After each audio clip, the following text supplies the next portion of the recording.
नमस्कार सभी को।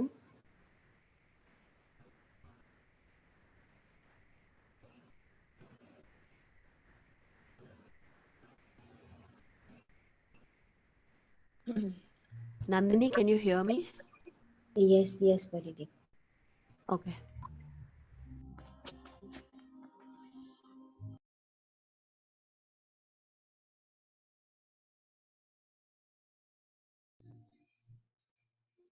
ओके, बस 2 मिनट में शुरू करते हैं।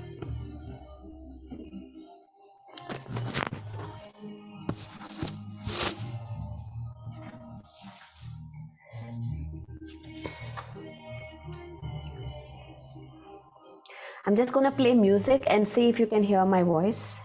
Um,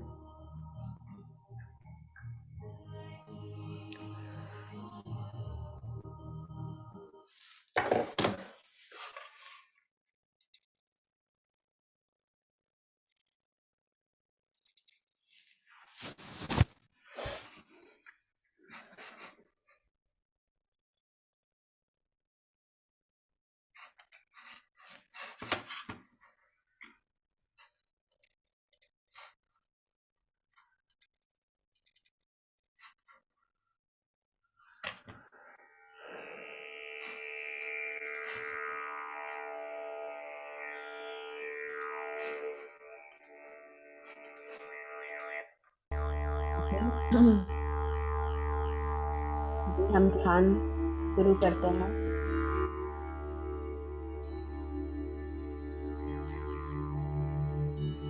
कंफर्टेबल पोजीशन में बैठ जाइए, अपनी चश्मे उतार लीजिए, हाथों में हाथ, पैर क्रॉस करके, अपनी आंखें बंद कर लीजिए और बस एक गहरी सी सांस लीजिए और अपनी बॉडी को सिग्नल कीजिए, बॉडी और माइंड को, कि आप ध्यान में जा रहे हो। ये आपका समय है, सिर्फ आपका।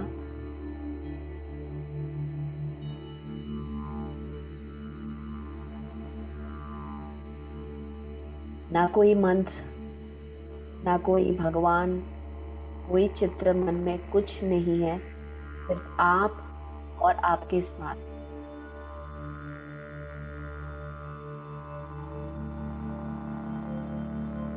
आती जाती श्वास को ऑब्जर्व करना है। कोई जल्दी नहीं, बस नेचुरल ब्रेथ को महसूस करना है।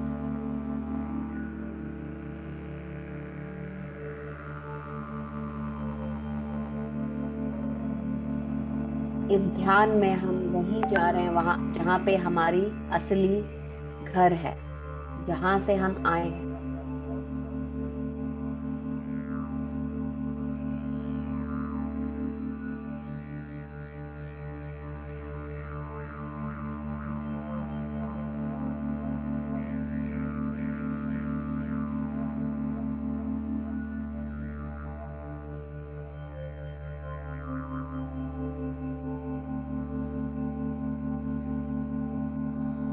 आप एग्जैक्टली वही जगह, वही समय में आप ध्यान कर रहे हो जहां पे आपको होना चाहिए। कहीं जाने की जल्दी नहीं है, कुछ करने की एंजाइटी नहीं है, बस आप और आपके ब्यूटीफुल श्वास।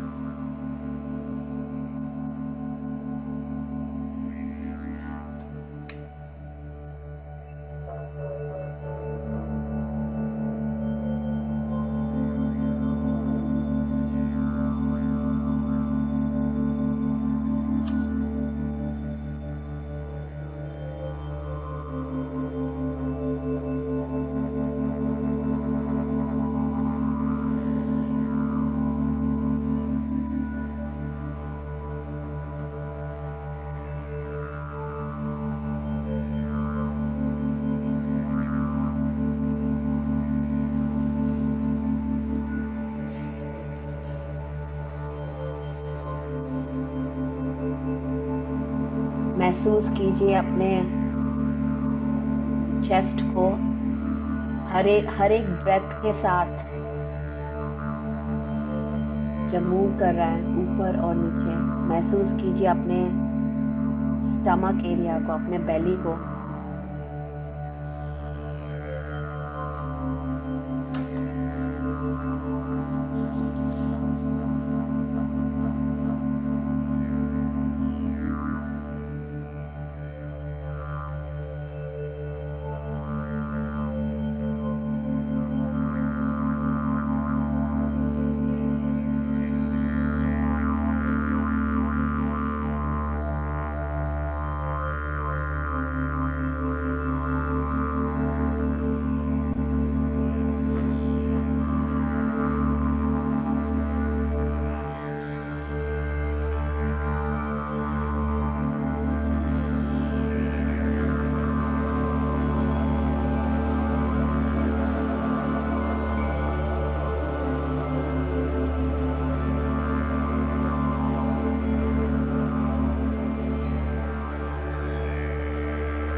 कोई डाउट, कोई भी कंप्लेंट जो भी है मन में, आज सब निकाल दीजिए, सब रिलीज कर दीजिए।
आखिरी 5 मिनट बस श्वासों के साथ रहना है।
आखिरी 30 सेकंड।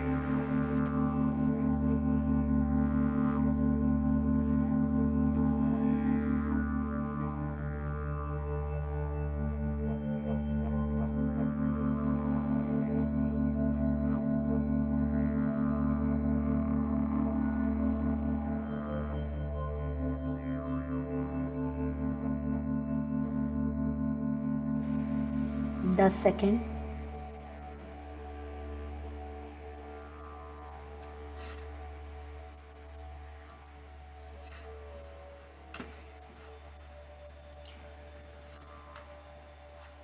धीरे धीरे अपनी बॉडी को महसूस कीजिए, अपने हाथ और पैर को महसूस कीजिए।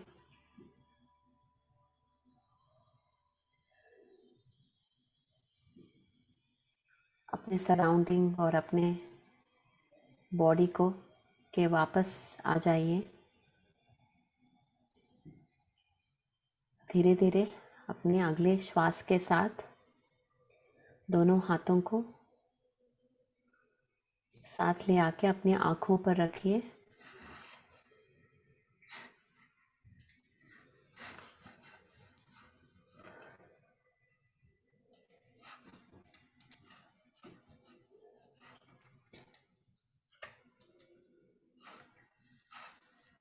और हाथों को निकालते हुए धीरे धीरे अपनी आँखें खोलिए।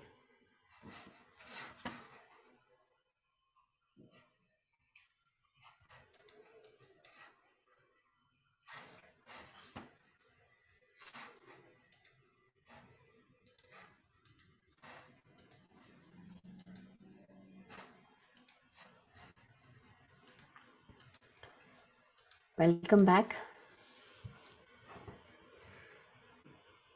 गुड मॉर्निंग, गुड इवनिंग सभी के लिए, और गुड आफ्टरनून जहाँ पे भी आप हो।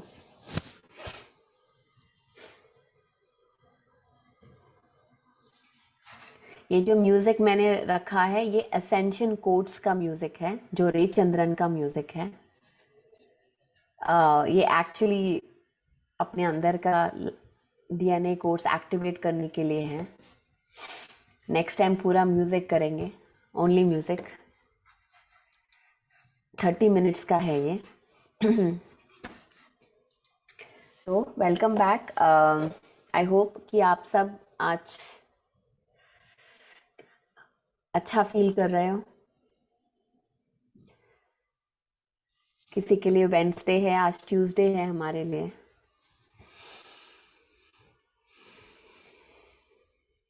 तो आज क्या सुनना चाहते हो?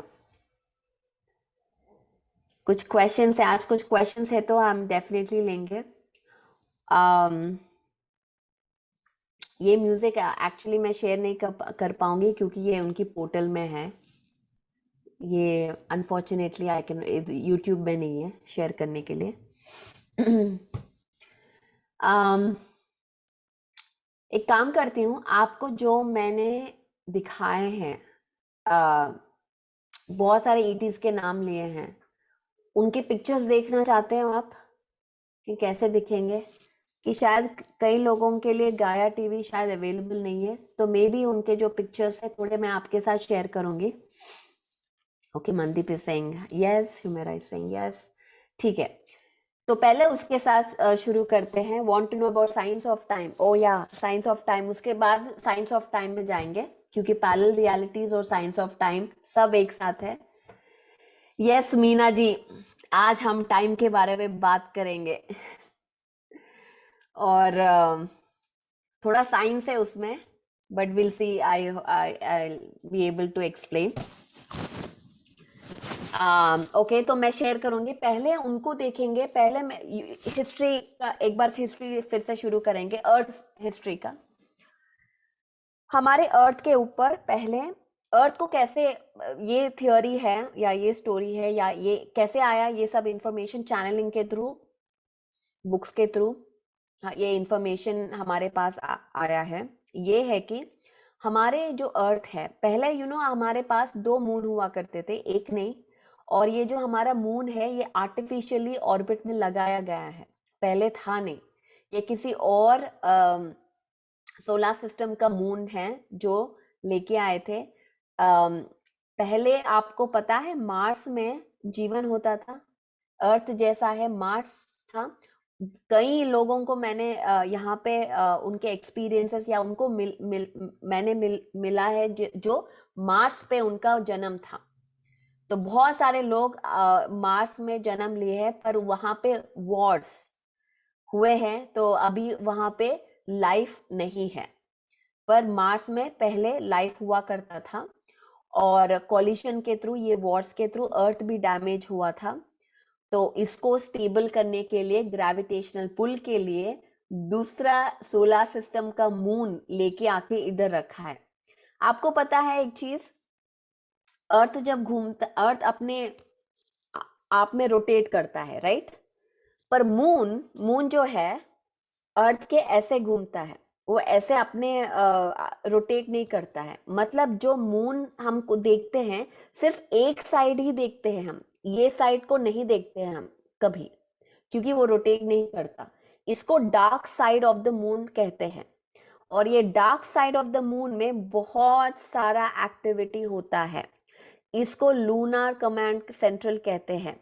और यहाँ पे बहुत सारे एक्स्ट्रा टेरेस्ट्रियल मीटिंग्स या गैलेक्टिक फेडरेशन के मीटिंग्स, ये सब यहाँ पे होता है।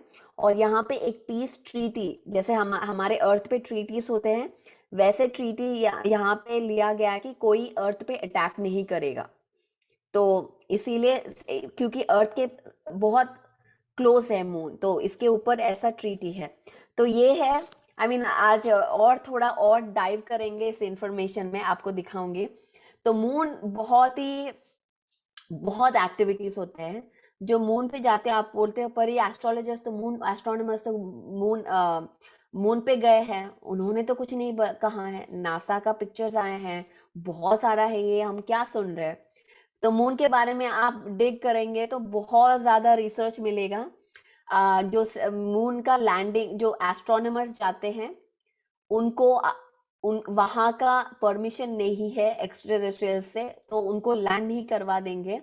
और की और जो एस्ट्रोनॉमर्स जाता है, जो आते हैं, उनका मेमोरी भी वॉश किया जाता है, और मेमोरी में वही डाला जाता है जो हमको बताने के लिए जो इंफॉर्मेशन है वही डाला जाता है।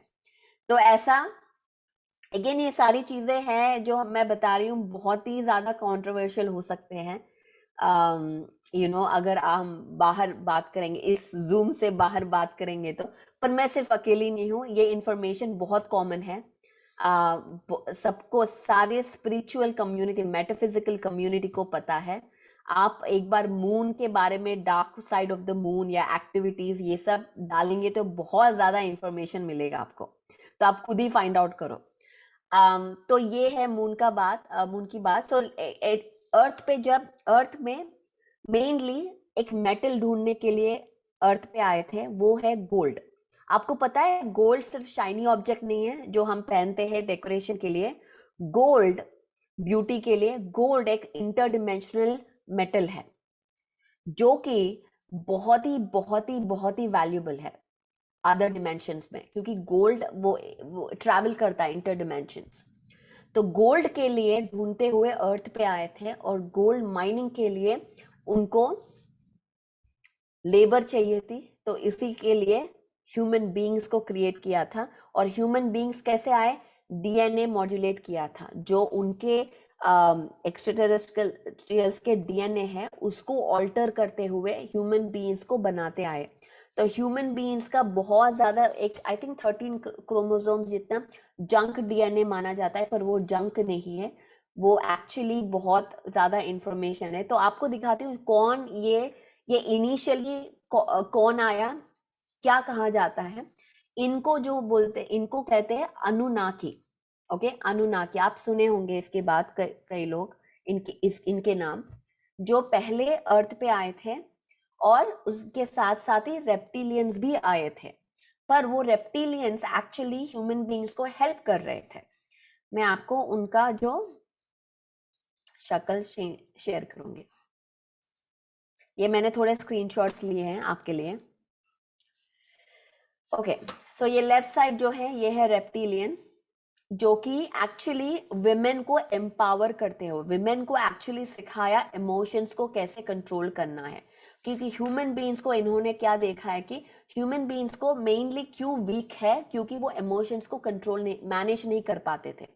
तो ये जो रेस है, ये आके बहुत ही mystery teachings, higher teachings women को दे रहे थे, तो इसीलिए मेट्रियार्कल सोसाइटी था पहले, जो विमेन पावर में थे, विमेन रूल कर रहे थे।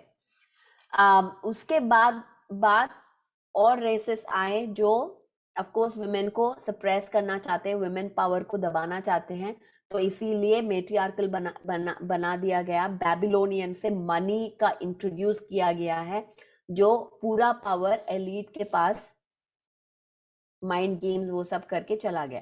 जो साइड में है ये है अनुनाकी, जो बहुत ही बड़े होते हैं, बिग बिग पीपल, इसीलिए इजिप्शियन पिक्चर्स में भी और हमारे पुराणों में भी बहुत बड़े बड़े जायंट्स के जिक्र हुई थी।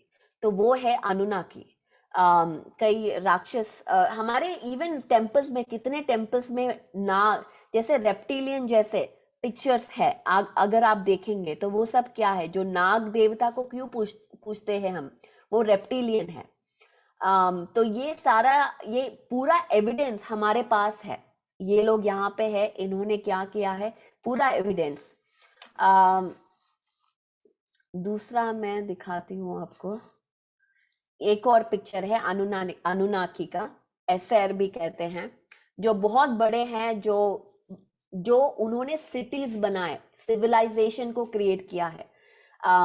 हर एक अर्थ पे हर एक जगह उन्होंने सिविलाइजेशन क्रिएट किया है, और उन्होंने हर एक रॉक के अंदर विजडम उन्होंने दिया है।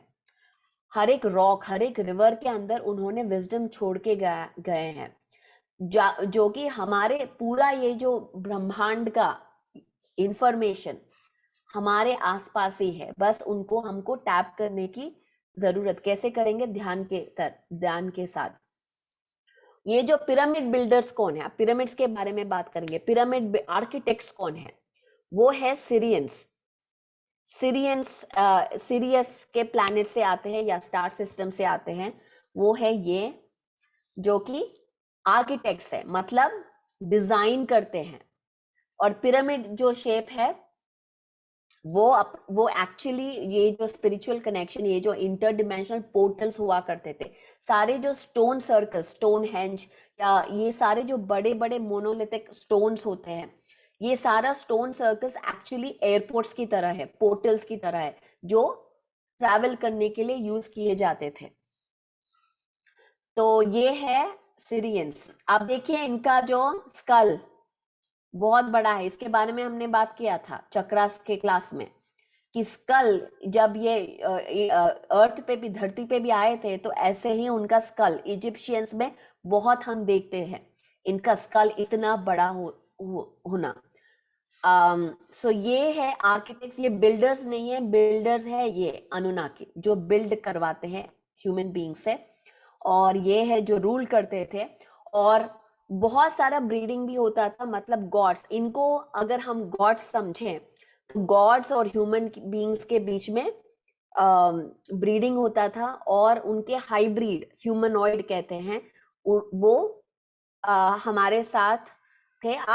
अगेन मिथ्स में कैसे हम देखते हैं, शरीर आदमी का है, सर काऊ का है, या लायन का है, या कुछ और का है, कैसे हो रहा है ये सब। तो ये सारा जो ब्रीडिंग, जो गॉड्स हायर डेंसिटी, मतलब अलग एक्सट्राटेरेस्ट्रियल्स और ह्यूमन बीइंग्स के बीच में जब ब्रीडिंग होता है, तो ऐसे डिफरेंट रेसेस आते हैं। और अभी हम ये है प्लेडियंस। प्लेडियंस जो कि अगेन हायर डेंसिटी बीइंग्स। प्लेडियंस में बहुत तरीके के लोग होते हैं, एक मतलब उनके जो सोशल कॉम्प्लेक्स है, सोशल कॉम्प्लेक्स मतलब एक ग्रुप कॉन्शियसनेस है, उनका कोई इंडिविजुअल कॉन्शियसनेस नहीं होता कि मैं, अरे मेरा नाम ये है। अगर आप उनके साथ चैनलिंग करोगे तो एक ग्रुप की तरह वो बात करते हैं, कभी एक इंडिविजुअल की तरह बात नहीं करते। हम नेक्स्ट डेंसिटी मतलब फोर्थ डेंसिटी पे जब जाएंगे, हमारा भी सेम वही कॉम्प्लेक्स में हम जा रहे हैं, मतलब एक ग्रुप कॉन्शियसनेस से, इंडिविजुअल नहीं। जैसा कि हम पीएसएसएम में भी वही मैं बात करती हूँ, जब हम पीएसएसएम में जुड़े थे, एक ग्रुप कॉन्शियसनेस के साथ जुड़ जाते हो, जो कि जो भी हम काम करते हैं, जो भी हम सोचते हैं, ये पूरा पीएसएसएम के लिए पूरा एक साथ आगे बढ़ता है। तो ये ग्रुप में जब आते हो तो ये कॉन्शियसनेस एक हो जाता है। तो तो है प्लियडियंस, ये है, देख सकते हो अलग अलग डिफरेंट वेराइटीज ऑफ एक्स्ट्राटेरेस्ट्रियल्स। देखिए ये इनका नेक बहुत बड़ा है, ये थोड़ा रेप्टिलियन जैसे दिख रहे हैं, इनका स्कल्स देखिए, ये ह्यूमंस जैसे, कई कई एक्स्ट्राटेरेस्ट्रियल्स ऐसे हैं जो ह्यूमंस जैसे ही दिखते हैं, काफी इतना कुछ फर्क नहीं होता है। उनको वही उनको ह्यूमनॉइड जैसा कहते हैं।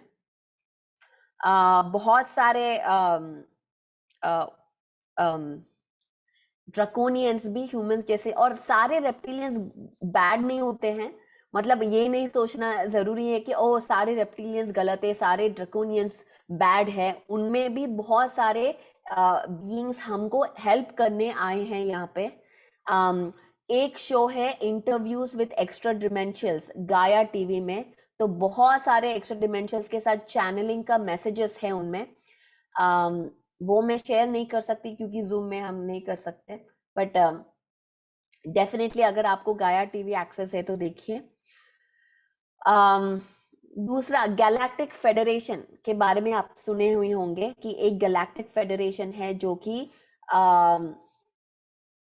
कि एसेंशन के लिए अर्थ प्लैनेट बीइंग्स को हेल्प कर रहा है, वो है ये। इसमें आर्क्चूरियंस, सिरियंस, प्लियडियंस सारे लोग हैं। तो ये है आर्क्चूरियंस, प्लियडियंस और सिरियंस। तो ये सारे लोग हैं, और बहुत ही, ये सिर्फ 4 रेसेस है, पर एटलीस्ट 50 रेसेस पता है अभी यूएस गवर्नमेंट को, एटलीस्ट 50। तो आप इधर देख सकते हो, तो इधर ही आई थिंक 4 डिफरेंट रेसेस है। तो ये सारे जो है मिलके गैलेक्टिक फेडरेशन में है, और ये गैलेक्टिक फेडरेशन में हमारे ह्यूमन बीइंग्स भी है जो गवर्नमेंट से रिप्रेजेंट करते हैं, मिलिट्री से। इनके साथ बहुत ज्यादा डीलिंग्स भी हुए हैं, इवन डार्क एंटिटीज के साथ। वो उनको ह्यूमन बीइंग्स चाहिए कि डीएनए उनको स्टडी करना है ह्यूमन बीइंग्स को, और बहुत सारे ऐसे डील्स है जो कि उनका टेक्नोलॉजी हम लेते हैं। आपको पता है रॉसवेल क्रैश, एक क्रैश है जो 1940s में हुआ था एलए के पास, जो यूएफओ क्रैश हुआ था। ये जो silicon chips, Velcro, fibre optics, ये सारा जो टेक्नोलॉजी कहाँ से आया, ये सब री इंजीनियर किए थे वो यूएफओ क्राफ्ट को, वहां से हमको ये सब टेक्नोलॉजी आया है। इसीलिए 1990 में पूरा इंटरनेट बूम कैसे हुआ, ये सब टेक्नोलॉजी की वजह से, सिलिकॉन चिप्स की वजह से। ये एक प्लैनेट है, लेफ्ट साइड देखिए, ये एक प्लैनेट है, स्टार सिस्टम है, जो कि अगेन यहाँ पे शायद ये सिरियंस है, मुझे एग्जैक्टली पता नहीं है, पर बहुत सारे एडवांस टेक्नोलॉजी है, यूएफओ क्राफ्ट्स है, मदरशिप्स है। मदरशिप मतलब एक बड़े शिप के अंदर शिप्स, वो है। तो ये भी एक, इनमें वो ट्रैवल करते हैं, ये बहुत ही एडवांस टेक्नोलॉजी है, ये उनका क्राफ्ट है। अगेन ये दिखा रहा है कि कैसे डीएनए मॉड्यूल मैनिपुलेट करके ह्यूमन बीइंग को बनाया है। बहुत ज्यादा मैनिपुलेशन हुआ है जब से ह्यूमन रेस बनाया गया है। ओके, इसके साथ ये थोड़े पिक्चर्स हैं जो मैं ले पाई, और आपके साथ बहुत सारे ऐसे हैं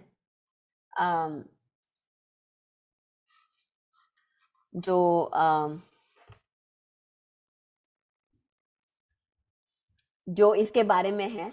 so anyway, science of time के बारे में बात करते हैं। साइंस ऑफ टाइम मैंने कहाँ से सीखा है? Again David Wilcock. तो उसके बारे में बताने के लिए पहले मुझे आपको टॉर्शन फील्ड के बारे में बताना पड़ेगा। थोड़ा मेरे साथ पेशेंट रहिए, ये थोड़ा साइंटिफिक है समझाने के लिए। निकोलाई कोज़रेव एक साइंटिस्ट है जो रशिया से हैं, और ये जो ये 1930s वो टाइम पे बहुत बड़े साइंटिस्ट है, जो 90s 30s ने 20s वो टाइम पे ही, जो उनके जो इन्वेंशंस एक्चुअली स्पेस स्टडीज में भी यूज किए जाते थे। और ये बहुत ही यंग एज में ही बहुत ज़्यादा रिसर्च और निकोलाई कोज़ेरेव करते थे, बहुत आगे बढ़ते थे। आपको पता है कि रशिया में क्या हुआ है? कम्युनिस्ट मूवमेंट हुआ, स्टार्ट हुआ है हिटलर के टाइम पे। स्टालिन जो वहाँ पे, आपको पता ही होगा, जार, आखिरी जार को मार के उनके पूरा फैमिली को मार दिया गया था एक रूम में लेके जाके। अगर किसी को नहीं पता है तो मैं आपको बताती हूँ। रशिया में जैसे यूके में क्वीन किंगडम, ऐसा किंग्स मोनार्की था, वैसे ही रशिया में भी था। उनके किंग को जार कहते हैं। और वो मोनार्की बहुत ही ऑर्थोडॉक्स, बहुत ही ऐसी सोच में थी कि वो सिर्फ वही रूल कर सकते और कोई कॉमनर रूल नहीं कर सकते, वो एक्चुअली गॉड स्टेटस में है। तो वैसे उनकी सोच थी। जब कम्युनिज्म स्टार्ट हुई थी, उसकी सोच, लेनिन, लेनिन का नाम आप शायद सुने होंगे। उनका जो बुक्स बहुत कम्युनिस्टिक थे। तो उस जमाने में, वो टाइम पे, वो एडवांटेज लेके स्टालिन ने पूरे कंट्रोल लेना शुरू कर दिया। तो जार को, वो निकोलस जार, लास्ट जार थे अर्ली 1900s में, उनको कैप्चर कर दिया था, पूरे उनके फैमिली को। उनकी वाइफ जो है वो एक्चुअली क्वीन विक्टोरिया की डिसेंडेंट है, आई थिंक ग्रैंड डॉटर है शायद। तो पूरा यूरोप, अगेन, पूरा ये जो क्वीन विक्टोरिया की फैमिली है, पूरे यूरोप में उनका रिश्ते हैं। मतलब उनके जो डॉटर्स, सन्स, पूरे यूरोप में एलीट घरों में शादी करवा दिया गया है। तो यूके का कनेक्शंस पूरा यूरोप के में है। तो वैसे ही निकोलस का बीवी, हिज वाइफ वाज ब्रिटिश। तो उनको और उनकी बच्चे का एक नाम आप सुने होंगे, अनस्तेशिया। बहुत ही पॉपुलर नाम है। तो उनको सब एक रूम में लेके जाके सबको गोली मार दिया गया था। ये था ऐसे स्टालिन ने पूरे जो मोनार्की को खत्म कर दिया। उसके बाद जो जो भी साइंटिस्ट है, जो जो भी थिंकर है, जो जो क्वेश्चन करने वाले हैं, उन सबको कंसंट्रेशन कैंप्स में डाल दिया गया है। आपको आपको शायद ये पता नहीं है कि जितना ज्यादा हिटलर ने कंसंट्रेशन कैंप्स में लोगों को रखा है, उससे ज्यादा लोग रशिया में मर गए थे ये कंसंट्रेशन कैंप्स में। बहुत ही इनह्यूमन कंडीशंस में उनको रखा जाता है। कोल्ड वेदर में लोग बिन एक सही एनवायरनमेंट ना होके मरते थे। एक फूड नहीं था, सैनिटरी ठीक नहीं थी, ऐसा सब उन हालातों में इन सबको रखा गया था। तो ये जो निकोलाई कोज़रेव, इनको भी वहीं पे रखा गया था। 10 साल वहां पे रखे।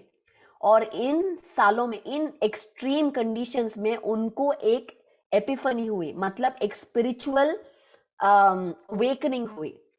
एक बैक्टीरिया को फॉर्म होते हुए उन्हें देखा था कि कैसे वो बैक्टीरिया कुछ भी नहीं था, कैसे वो एक एक बैक्टीरिया वहां पे जन्म हुई और कैसे वो ग्रोथ हो रहा था। उसको वो ऑब्जर्व करके उन्होंने टॉर्शन फील्ड का डिस्कवरी उन्होंने किया था।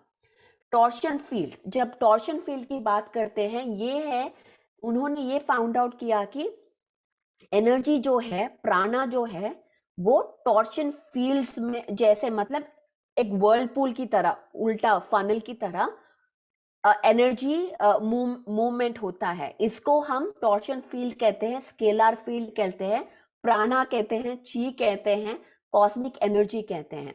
यही जो टेक्नोलॉजी है पिरामिड्स के अंदर, टॉर्शन फील्ड की टेक्नोलॉजी थी। तो ये उन्होंने डिस्कवर किया था। और ये भी डिस्कवर किया था जो हम ग्रेविटी कहते हैं। आप सबको ग्रेविटी तो पता है। ये जो ग्रेविटी है, ये एक्चुअली टॉर्शन फील्ड है। और ग्रेविटी बहुत डिफरेंट डिफरेंट तरीके से बिहेव करता है। इनफैक्ट कैलिफोर्निया में, मैं एक्चुअली वो जगह को ढूंढ के आपको लिंक भेजती हूँ। कैलिफोर्निया में सैन होजे के पास एक मिस्टीरियस प्लेस है जो ग्रेविटी बहुत अजीब तरह से बिहेव करती है। मतलब आप अगर मैं आपको देखूंगी तो मैं ऐसे ही खड़ी रहूंगी, पर वो एक्चुअली लेवल है, मतलब वो इट्स जीरो लेवल, पर हम ऐसे दिखाई देंगे।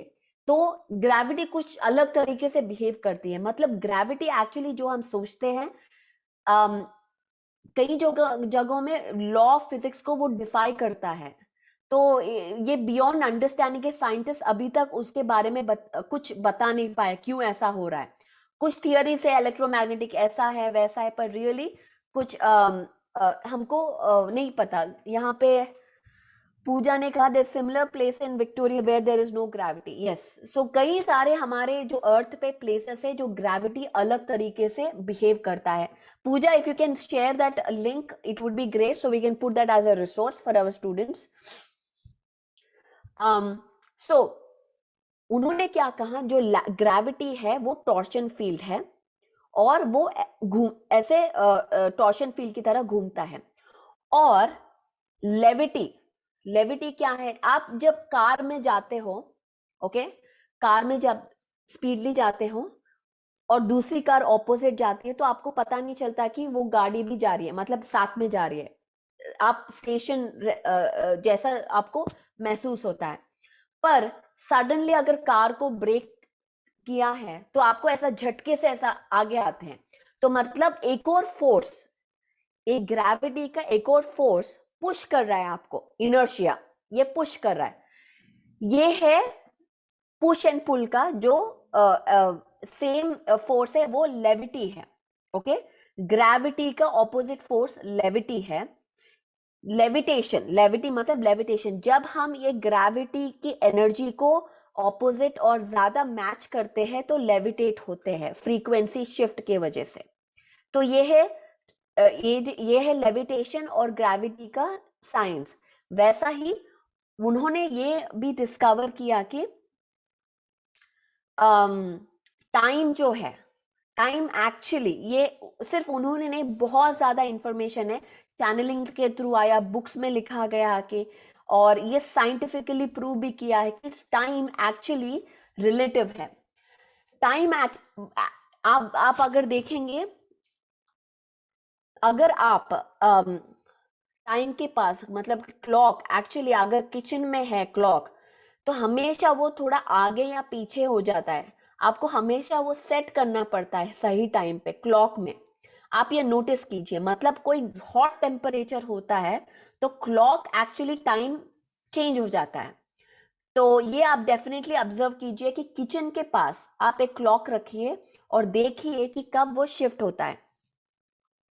तो क्योंकि टाइम भी अगर ज्यादा, और टाइम हम कैसे एक्सपीरियंस करते हैं, हमारी फ्रीक्वेंसी की तरह एक्सपीरियंस करते हैं। अगर हम बहुत ही एक्टिव है, बहुत चलो चलो चलो चलो करते हैं, टाइम भागता है, मतलब टाइम कहाँ जाता पता ही नहीं चलता। अगर हम थोड़ा डिप्रेस्ड है, थोड़ा स्लो है, अरे यार टाइम नहीं जा रहा, टाइम नहीं, बोर्ड है, टाइम नहीं जा रहा, टाइम नहीं जा रहा, मतलब जो हम टाइम एक्सपीरियंस करते हैं वो भी बहुत रिलेटिव है, कैसे हम टाइम को एक्सपीरियंस करते हैं। टाइम सभी के लिए एक नहीं होता है। हम ये सोचते हैं कि सभी के लिए एक है, पर हम एक्सपीरियंस बहुत अलग तरीके से करते हैं।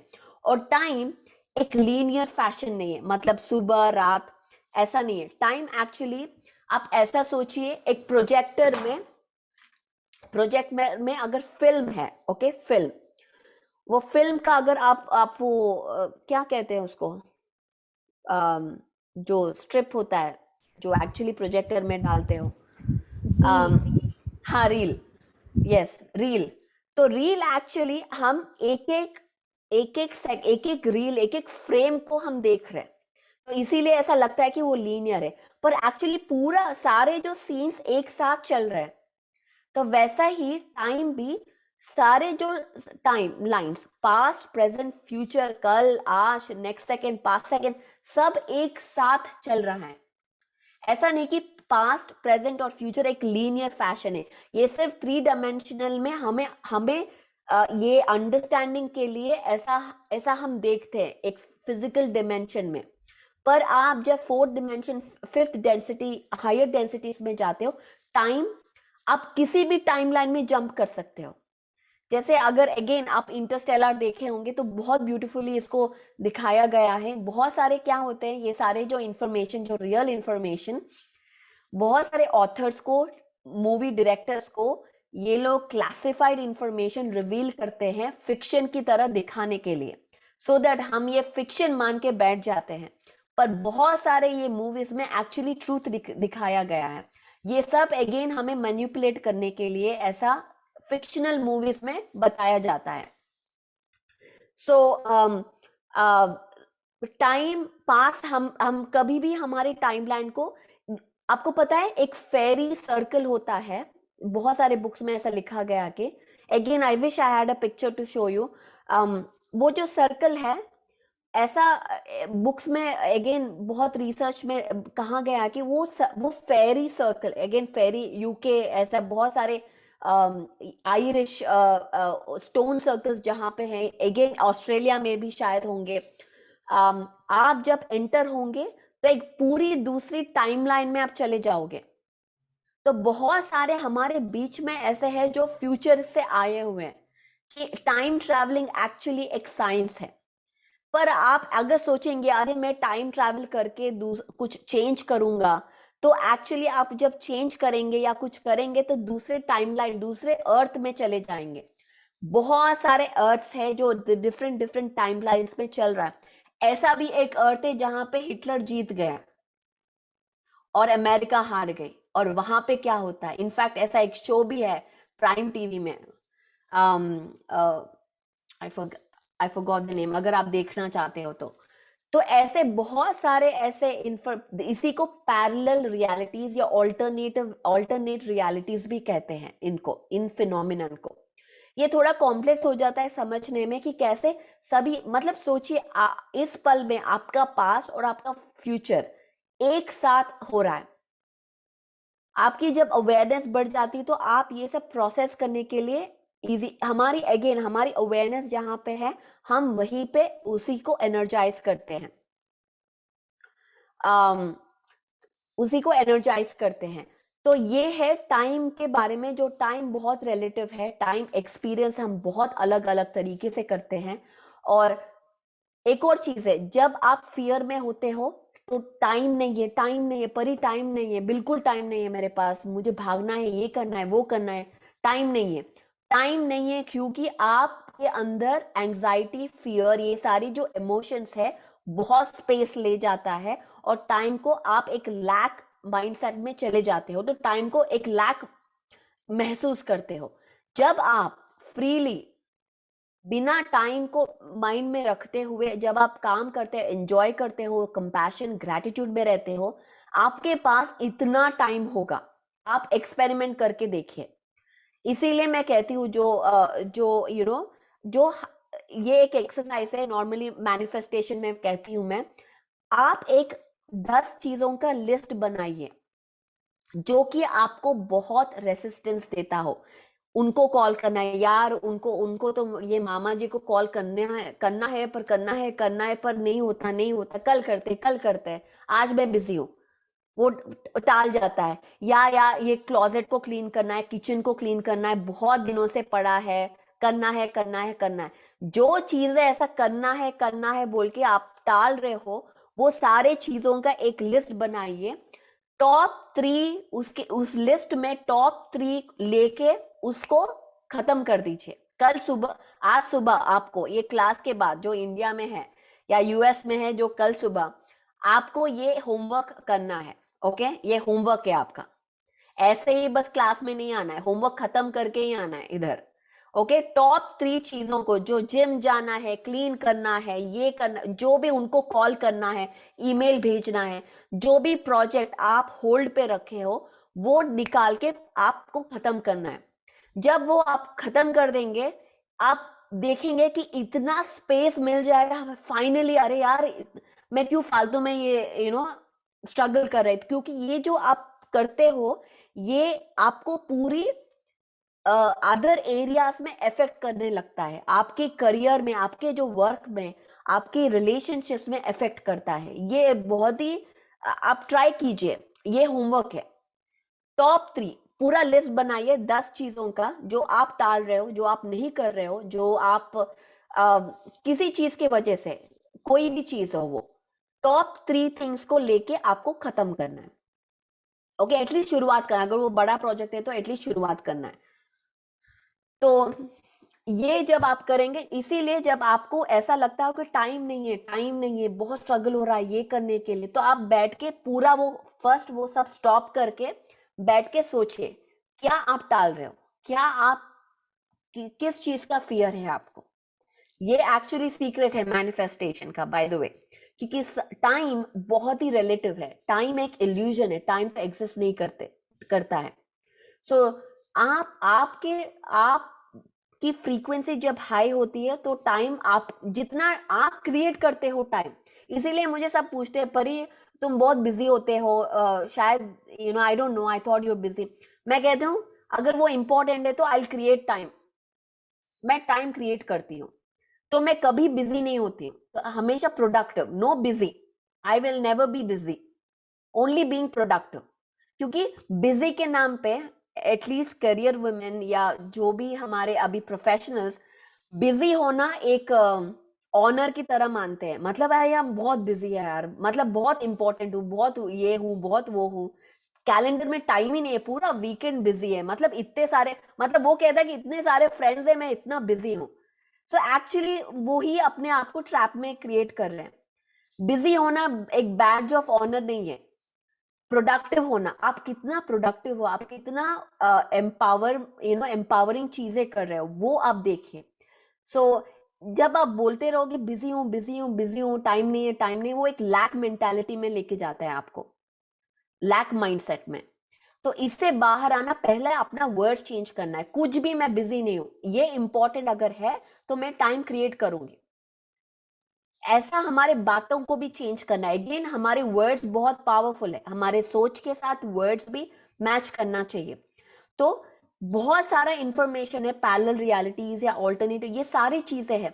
इनफैक्ट कभी कभी ऐसा भी अगर हमारी कॉन्शियसनेस इतनी वाइड है, हमारे लाइफ में हम एक किंग रह चुके हैं, एक क्वीन रह चुके हैं, एक मिनिस्टर रह चुके हैं, एक एक एक नाइट रह चुके हैं, सब हमने लाइफ जिए हैं। अगर पहले जब मैंने 6 मिनट्स है, पहले जब मैंने जॉब छोड़ा है, और मुझे कभी जब मैंने अपना खुद का कंपनी, वुमेन एम्पावरमेंट कंपनी किया है, तब मैं सोचती थी अरे यार मुझे मार्केटिंग तो कुछ नहीं आता, मैं कैसे सेल करूं, कैसे मैं कुछ मनी के बारे में कैसे बात करूं, वो बहुत घबराहट होती थी कि मनी के बारे में बात करना, कि आता नहीं, कैसे सेल करूं, मैं कोई कार सेल्समैन की तरह तो साउंड नहीं करती, वो एक डर है, अरे यार सब मुझे कार सेल्समैन समझेंगे, कैसे कैसे कैसे। तो उसको ओवरकम करने के लिए बहुत सारे, first of course understanding money concept, money क्या है, मनी माइंडसेट बनाना, सबकॉन्शियस माइंड प्रोग्रामिंग। उसके साथ साथ मैं अपनी जो जो मैं कह रही हूँ कि अरे मुझे मार्केटिंग तो आता नहीं है, ये नहीं आता, वो उसको चेंज करना है। तो इनफैक्ट मैं अपनी पुरानी लाइफ टाइम, जो मैं एक्सट्रीम अमेजिंग मिनिस्टर या एक्सट्रीम अमेजिंग शायद बिजनेसमैन होती हूँ, उस लाइफ टाइम को जाके, वो लाइफ टाइम को टैप करके वो इंफॉर्मेशन इस लाइफ टाइम को लेके आना, ये भी आप कर सकते हो। तो बहुत सारे ऐसे चीजें हैं जो आप बहुत पावरफुली अपने आप को सबकॉन्शियस माइंड चेंज करने के लिए यूज कर सकते हो। तो अगेन ये पहली बात ये है कि आप लैक से अबंडेंस आना है, कोई time is illusion, time doesn't even exist. जितना आप कहोगे टाइम नहीं है, उतना आपके लिए टाइम नहीं रहेगा, और बहुत सारे अच्छे अपॉर्चुनिटीज आप मिस कर जाएंगे बिकॉज आपके वर्ड्स की वजह से। क्योंकि हम अपने आप को इतना इंपॉर्टेंट बनाने में लगे हैं कि लोगों को लगे कि मैं बहुत इंपॉर्टेंट हूं, मैं बहुत ये हूं, बहुत सारे अपॉर्चुनिटीज छूट जा रहे, बहुत सारे लोगों को हम मिल नहीं पा रहे। वो शायद बहुत छोटा, छोटा बड़ा कुछ नहीं होता है, हमें जो मिलता है वो कहीं से, वो एक मिलियनेयर हो सकता है या एक विलेज में आपको मिल सकता है, आपको जो आगे ले जा सके। तो ये बहुत इंपॉर्टेंट है कि हमारी सोच को ओपन रखे, इंक्लूसिव रहे, कि और एक स्टेटस, ये सारे चक्करों में, ट्रैप्स में ना पड़े, और मनी को सही तरह से समझिए, अबंडेंस को समझिए। तो इसी के साथ आज हम क्लोज करेंगे. 3 minutes है. Nandini, anything to add?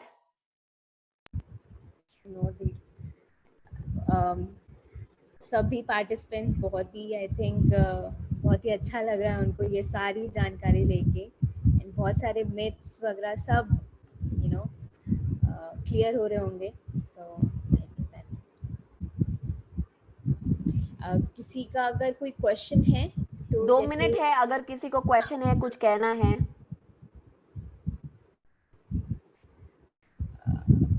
Like अपना हैंड रेस कर दीजिए. एक क्वेश्चन तो हम ले सकते हैं.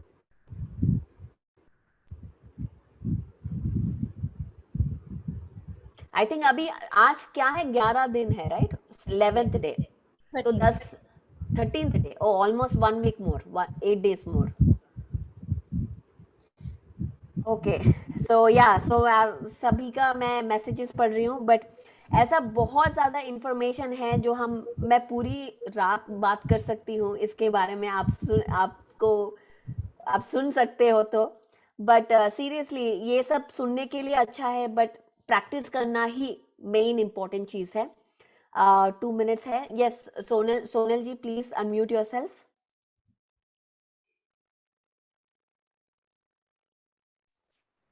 Yeah, hi Pari. Hello. I want to share. I हाँ. was just watching something on a YouTube. There was a young boy who went with his drone camera to an old building, Tuta Futa, I don't know which place, and he found out that there was some entity there who was walking there with long limbs and all, but they couldn't figure it out what. So it was related to one of the topics here. So it was shown on a drone and fully pictured and all with Okay. yeah. Wow. So know, I had please. taken Yeah. I had taken the shots also, but it's deleted. Oh, it's deleted. Okay, no Yeah. worries. Yeah, anytime. अभी आप ये सब seeds हम डाल रहे हैं. आप please research. If you find Yeah. anything, please share with us so we can have that in our resources. Yeah, it was moving in and out, and it was shown properly. It was all worn out building, old building. So that's it. Yeah. Yes, wonderful. Thank you. Yeah. Thank you, Sonal. Thank you. Yeah. माधुरी, 7 चक्रा कैसे? Okay, 9:30 हो गया. कैसे balance करें? इसके लिए अलग meditation है क्या? नहीं, सिर्फ आनापानासति. एक ही आंसर है, आनापानासति. कोई अलग मेडिटेशन आपको अगर करना है तो करिए, वो आपके चॉइस पे है, बट रोज आनापानासति करना है. बट ऑफकोर्स बहुत सारे टूल्स है अवेलेबल आपके लिए. आप उनको जानना है तो आप जान सकते हो. आई वुड से इतना खर्च करके MBA इंजीनियरिंग ये सब करते हो, थोड़ा खर्च करके अगर सोल साइंस एनर्जी वर्क के बारे में अगर हम जान पाए, पर हमारी जो मेंटालिटी है, नहीं लोन करके ये करके वो मर के अपने बच्चों को वहां तक भेजेंगे, पर एक कोर्स एनर्जी वर्क इतना पैसा डालने में जी जलता है. अरे स्पिरिचुअलिटी में कैसे पैसे डालना, ये सब देखिए पूरा मेंटालिटी माइंडसेट की इश्यू है, सोसाइटी माइंडसेट की इश्यू है, ये सब अगेन प्रोग्रामिंग. सो आप थोड़ा अबंडेंस में आइए. It's okay. अपने बच्चों को सिखाइए, एनर्जी स्कूल में भेजिए.